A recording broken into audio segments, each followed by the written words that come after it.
এখন আমরা MySQL code লেখার জন্য এনভায়রনমেন্ট সেট আপ করবো। দ্যাট মিন্স মাইএসকিউএলের জন্য আমরা আমাদের যে লোকাল পিসি আছে সেই লোকাল পিসিতে আমরা এনভায়রনমেন্ট সেট আপ করবো। মাইএসকিউএল কোড লেখার জন্য আমরা XAMPP, XAMPP, MySQL workbench use করতে পারি। সো শুরুতে আমরা XAMPP দিয়ে দেখবো, আফটার দ্যাট মাইএসকিউএল ওয়ার্কবেঞ্চ নিয়েও আলোচনা করবো।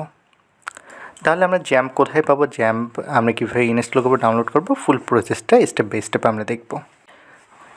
আমরা যে কোনো ব্রাউজারে এসে সার্চ দিব XAMPP ডাউনলোড দিয়ে আমরা ইন্টারে যদি হিট করি, ইন্টারে হিট করলে আমরা প্রথম যে ইউআরএলটা পাবো এখানে আমরা ক্লিক করব। এখানে ক্লিক করলে আমরা দেখতে পাচ্ছি যে XAMPP ফর উইন্ডোজ। আমরা যদি উইন্ডোজ ইউজার হয়ে থাকি তাহলে আমরা উইন্ডোজের জন্য এখান থেকে ডাউনলোড দেবো। এখানে আমাদের কয়েকটা ভার্সন আছে। আমরা লাস্ট যে আপডেটেড যে ভার্সনটা আছে 8.2.12 এটা আমরা ডাউনলোড দেবো। আর যারা লিনাক্স বা অন্যান্য অপারেটিং সিস্টেম ইউজ করে থাকেন তারা এখান থেকে সেই অপারেটিং সিস্টেমের মতো করে আপনি ডাউনলোড করতে পারবেন। সো আমরা এখানে ডাউনলোড করব উইন্ডোজের জন্য 8.2.12। আমরা জাস্ট এখানে ডাউনলোডে ক্লিক করব।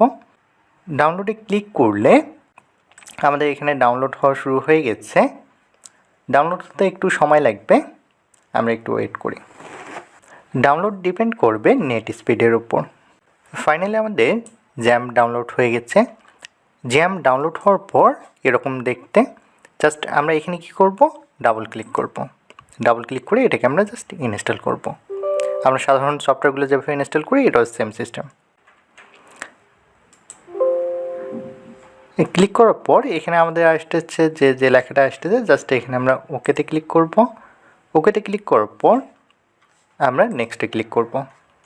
এখানে বাই ডিফল্ট যা কনফিগার দেওয়া থাকবে সেটাই থাক, আমরা কোনো কিছু চেঞ্জ করবো না। জাস্ট নেক্সটে ক্লিক করব।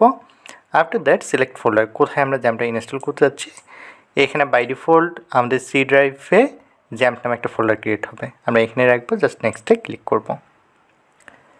ল্যাঙ্গুয়েজ কী থাকবে, ইংলিশ, আমরা ইংলিশে রাখবো। নেক্সটে ক্লিক করব। আফটার দ্যাট আমরা নেক্সটে ক্লিক করব। নেক্সটে ক্লিক করার পর XAMPP ইনস্টল হতে আমাদের একটু সময় লাগবে, আমরা একটু ওয়েট করি। আমাদের প্রতিদিন একটি করে লেকচার পাবলিশড হবে এবং প্রতিটা লেকচারেই যে অ্যাসাইনমেন্টটা থাকবে সেই অ্যাসাইনমেন্টটা আপনার মাস্ট বি কমপ্লিট করবেন। আর ভিডিও ডিসক্রিপশন বক্সে গ্রুপ লিঙ্ক দেওয়া থাকবে, সেখানে আপনি জয়েন হয়ে যে কোনো টাইপের প্রবলেম ফেস করলে সেখানে শেয়ার করলে ইনশাল্লাহ অ্যান্সার পেয়ে যাবেন। এখানে এবার আমরা অ্যালাউ অ্যাক্সেস ক্লিক করে দেব অ্যান্ড ফাইনালি আমরা ফিনিশে ক্লিক করব। ওকে, আমাদের যখন XAMPP প্রপারলি ইনস্টল হবে, প্রপারলি ইনস্টল হওয়ার পর আমাদের সামনে এরকম একটা উইন্ডোজ ওপেন হবে, XAMPP কন্ট্রোল প্যানেল। এখন হচ্ছে আমরা আমাদের মাইএসকিউএল কোড লেখার জন্য এই কন্ট্রোল প্যানেল থেকে আমাদেরকে অ্যাপাচি স্টার্ট করতে হবে এবং মাইএসকিউএল স্টার্ট করতে হবে। ওকে, এখানে আমাদের দিতে হবে অ্যালাউ অ্যাক্সেস দিতে হবে। ওকে, তাহলে আমি যখন অ্যাপাচি এবং মাইএসকিউএল স্টার্ট করছি তখন দেখেন নিচে কিন্তু আমার স্ট্যাটাসগুলো কিন্তু এখানে চেঞ্জ হয়ে গেছে। ওকে, এখন এখান থেকে আমি যে কাজটা করব সেটা হচ্ছে মাইএসকিউএল থেকে কন্ট্রোল চেপে ধরে অ্যাডমিনে ক্লিক করব। অ্যাডমিনে ক্লিক করলে দেখেন এখানে local host PSP my admin. That means এখানে এসে আমি ডেটাবেস ক্রিয়েট করে ডেটাবেসের জন্য মাইএসকিউএল ডেটাবেসের জন্য যে কোডগুলো লেখার প্রয়োজন হয়, যে আমরা অপারেশনগুলো পারফর্ম করি, সেই কোডগুলো আমরা লিখব।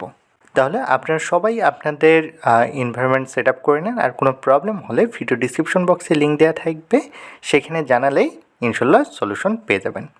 সো আপনাদের সবার এনভায়রনমেন্ট সেট আপ প্রপারলি হয়ে গেলেই আমরা কোডিংয়ের দিকে ফোকাস করব বা এসকিউএল কোডগুলো আমরা লেখা শুরু করব।